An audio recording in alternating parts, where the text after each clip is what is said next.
bonjour à tous. Vous demandez ce qu'on est devenu. On est de retour. Pourquoi je tape des mains? Vous avez bien raison de vous le demander vu la qualité approximative de cette vidéo.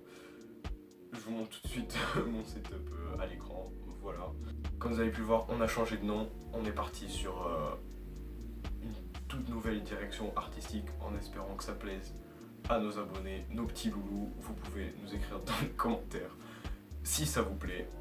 Aujourd'hui, je vous présente la JBL Charge 5.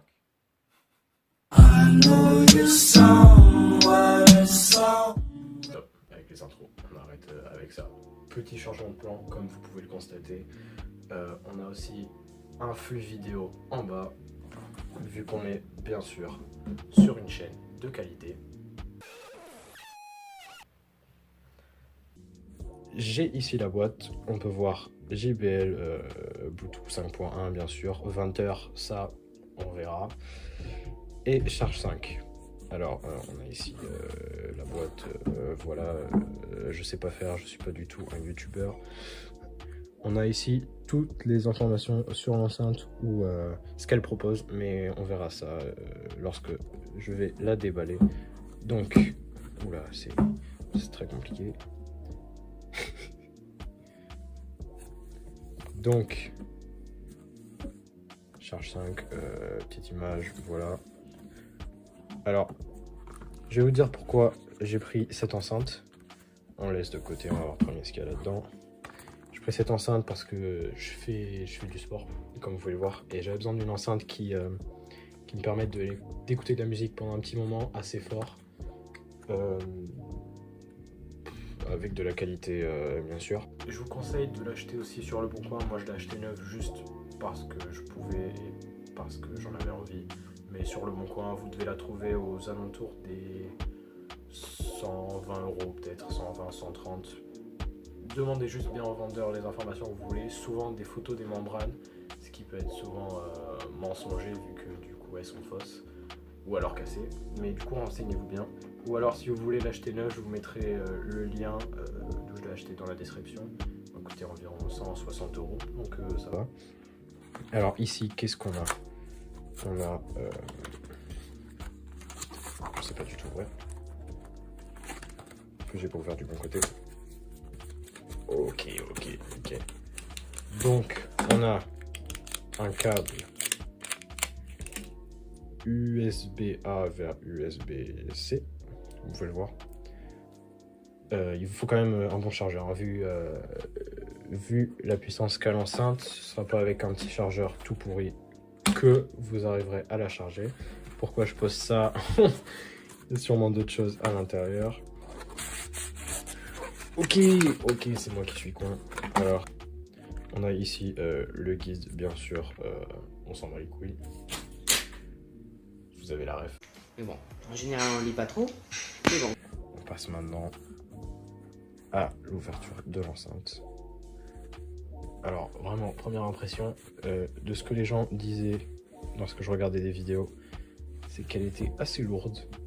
Vraiment pas du tout lourde. Vraiment, elle pèse 960 grammes. C'est vraiment rien du tout. Prenez quelque chose de 960 grammes.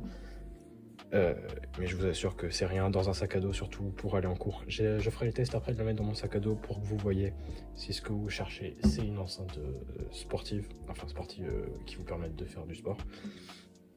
Donc ici on a le niveau batterie qui va être affiché sur une ligne verticale. Ici le gros symbole JBL, les deux membranes bien sûr de qualité, merci JBL. Ici le bouton party up, je sais pas pourquoi je fais une vidéo sérieuse, vous avez beaucoup mieux comme vidéo sur internet pour expliquer cette enceinte, mais je vous donne mon avis de la meilleure façon possible. Donc vous avez ici le petit bouton qui permet de relier l'enceinte à d'autres enceintes, jusqu'à 100 ou plus il me semble, plus de 100, grâce à l'application JBL Connect, donc téléchargez-la et voyez si elle est compatible, l'enceinte que vous avez. Ici, bouton moins, bouton plus, play, pause, et si on appuie 2 fois pour passer à la musique suivante. Toujours pas de 3 tapes pour passer à la musique précédente, ce qui est vraiment dommage. Et donc, qu'est-ce qu'on trouve à l'arrière de l'enceinte?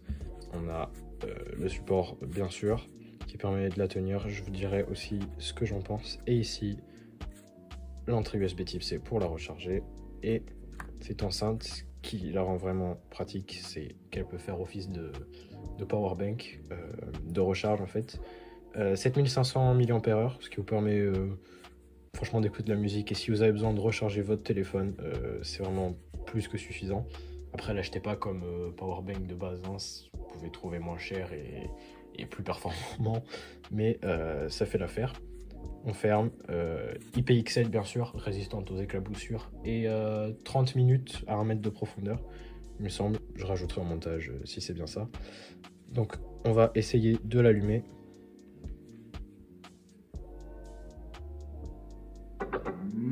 Nickel, il me l'a envoyé avec de la batterie. Alors, petit défaut, mais ça, bon, c'est un son, pour une telle enceinte, c'est un son mono. Donc on a ici l'amplificateur son et le tweeter, il me semble. C'est pas parce qu'il y a deux sorties son que c'est une enceinte stéréo, c'est bien une sortie directe mono. Alors, je peux essayer de mettre de la musique sur l'enceinte, mais bon, ça sert à rien. Je peux vous mettre des vidéos si vous voulez dans la description. Dans tous les cas, vous n'arriverez pas à ressentir la qualité. Je vais essayer de l'appairer de mon côté et je vous dirai quand ça sera fait. Alors, mon avis, c'est clairement quelque chose de différent, surtout pour cette taille, vu que quand on passe de ça à ça, il y a de quoi être surpris. On a 2 fois 20 watts en puissance, il me semble. Vu la taille du truc, c'est pas très grand comme vous pouvez le voir, hein. Ça rentre facilement dans un sac, comme je vous montre actuellement. C'est un peu lourd, c'est vrai, mais on s'habitue rapidement au poids de toute façon. C'est pas très dérangeant. Alors en termes de son en lui-même, je suis pas un grand professionnel, mais on peut clairement entendre une séparation entre la voix et l'instrumental. I'm doing Take On Me now. Oh wait. On a aussi de très bonnes basses. It's not my time. Vu la taille de l'objet, c'est pas non plus au niveau d'une extrême 2 ou 3, mais c'est quand même très bon. Et les aigus ressortent extrêmement bien. Du coup voilà, je vous referai dans une semaine environ un petit test vraiment concret de mon utilisation pendant une semaine, c'est-à-dire aller en cours, faire du skate, ce qui est pourquoi j'ai acheté cette enceinte surtout. Une vidéo tout de suite de moi qui met un 3-6 cheveux.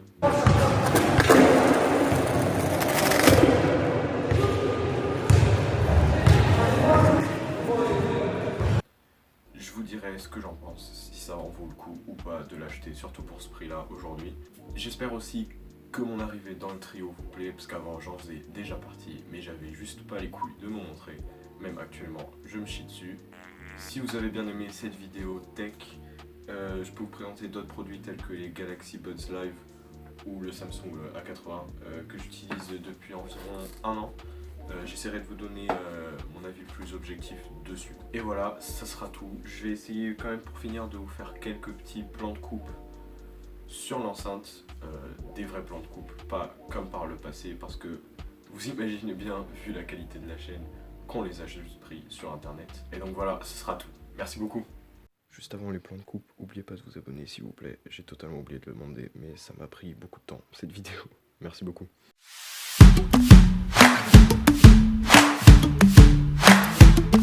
Je sais c'est décevant, mais je m'appelle pas Marques Brownlee. Bisous.